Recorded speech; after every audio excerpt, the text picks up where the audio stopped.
Ta marche sur la terre, qui tu es, ton caractère a été bien calculé par le Seigneur avant que tu ne viennes sur la terre. Ça veut dire que Dieu n'a pas d'erreur. Ça veut dire que le salut qu'il t'accorde là n'est pas une erreur. Puisque ce n'est pas une erreur, tout a été calculé. Ce n'est pas parce que tu as menti, c'est pas parce que tu vis dans l'impudicité, c'est pas parce que tu es une femme ou un homme orgueilleux que tu vas perdre le salut, parce que le salut fait partie du plan de Dieu. Dans le plan éternel de Dieu, à cause de son propre plan, tu es sauvé, parce qu'il a décidé que dans son plan, tu sois un homme et une femme sauvés. Même toi-même, tu ne peux te défaire du salut.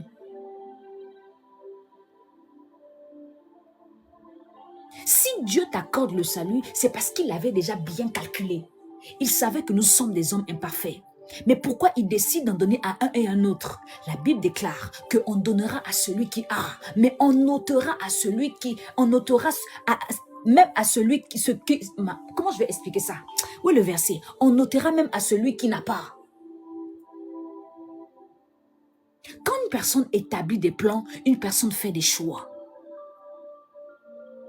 On fait des plans parce qu'on ne peut pas s'éparpiller. On ne peut pas aller partout. Alléluia. La chute d'Éden, c'est un plan de Dieu. Amen. Le péché dans le monde, dans la vie de l'homme, est un plan de Dieu.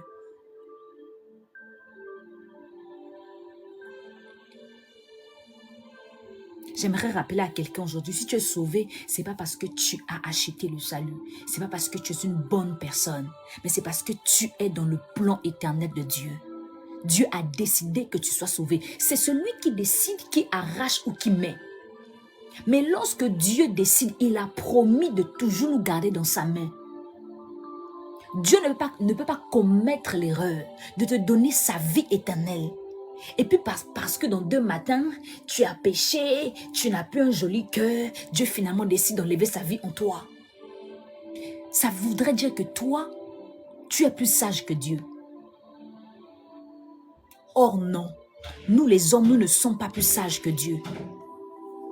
Tu ne peux pas perdre ton salut parce que ton salut ne vient pas de toi. J'aimerais que tu rappelles à Dieu ce soir. Seigneur, je sais que mon salut vient de toi. Ah, est-ce que tu peux le rappeler à Dieu ce soir? Est-ce que tu peux le rappeler à Dieu ce soir? Est-ce que tu peux le rappeler à Dieu ce soir? Est-ce que tu peux parler au maître de ton salut ce soir? Est-ce que tu peux parler à l'auteur de ton salut ce soir? Est-ce que tu peux parler à la source de ton salut ce soir? Alléluia. Qui peut défaire ce que Dieu a fait? Qui peut déceler ce que Dieu a scellé? Et Dieu n'a jamais promis, en fait, quand je vais leur donner ma vie éternelle, si quelqu'un gaffe là, je le ôte ma vie. Non, la vie que Dieu te donne est une vie pour toujours. Des fois, quand on dit éternel, les gens ne comprennent pas. Éternel, c'est à jamais, c'est à l'infini, c'est pas limité. Et ce n'est pas conditionné. C'est précalculé. Dis avec moi plan. Dis avec moi plan.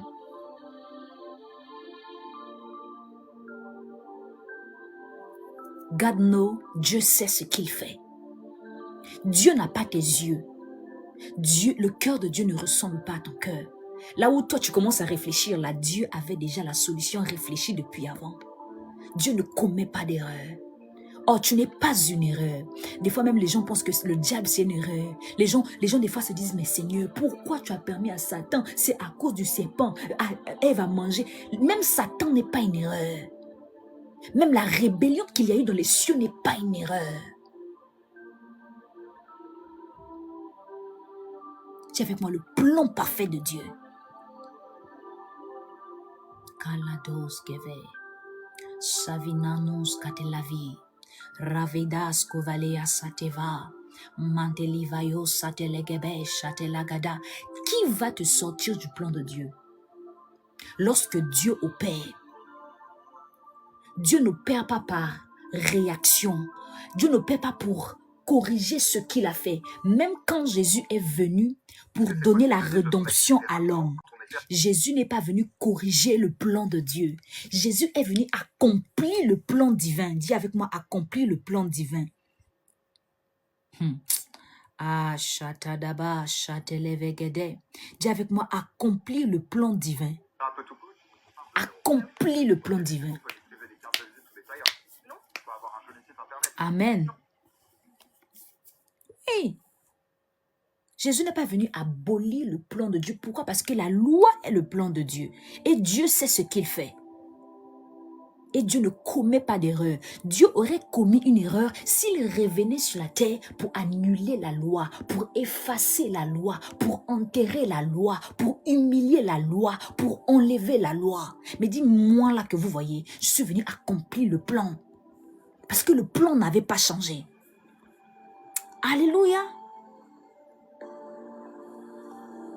Yes. Donc, ton salut n'est pas une erreur. Ce qu'il y a sur toi là, la délivrance, le salut, tu es sauvé à cause du plan de Dieu et personne ne peut t'arracher le salut. Même toi-même, tu ne peux pas sortir du salut. Le salut est comme une prison. Oui. Ma soeur, si je pêche là-bas, si Jésus revient, je ne vais pas aller au ciel. Ah, ma soeur, je dois marcher dans la sanctification. Je ne dis pas que c'est mauvais. Mais ce n'est pas la sanctification là qui va t'emmener au ciel. C'est Jésus qui sauve. C'est la foi en Jésus qui sauve. C'est parce que tu crois en Jésus que la vie éternelle de Dieu est attachée à ta vie. En effet là, ce n'est pas l'amour de Dieu. En fait, ce n'est pas l'amour que tu as pour Dieu qui provoque la manifestation de la vie éternelle sur toi.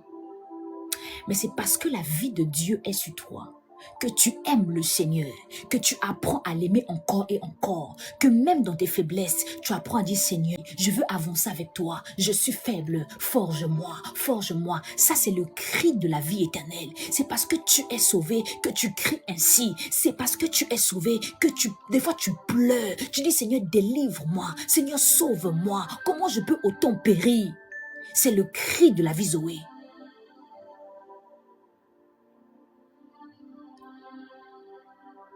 Le salut. Le salut.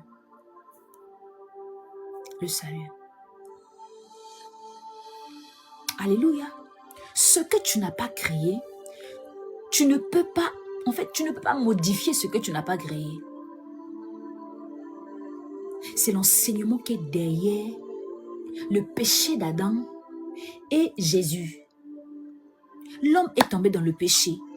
Pourquoi Dieu pouvait envoyer un ange faire quelque chose pour sanctifier les hommes, pour sortir l'homme du péché?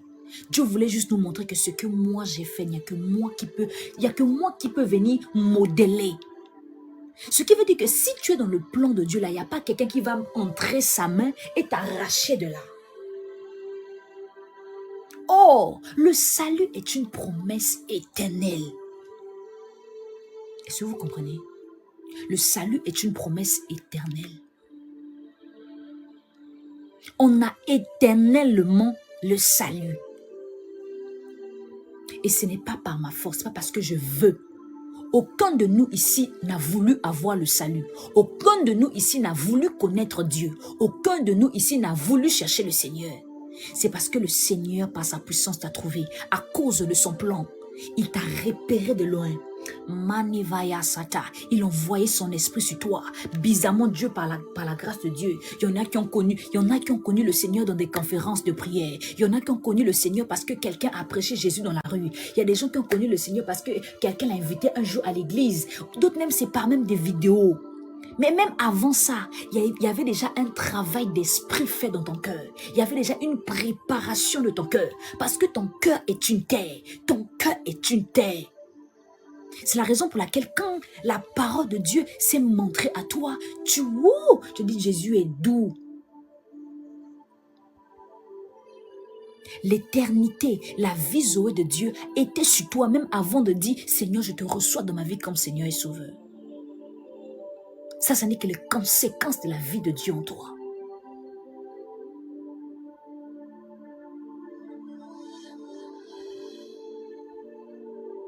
Alléluia. Alléluia. Alléluia. C'est Jésus qui sauve. C'est la foi en Jésus qui sauve. Ce n'est pas tes œuvres. Les œuvres ont leur place. Les œuvres ont leur place dans l'aspect.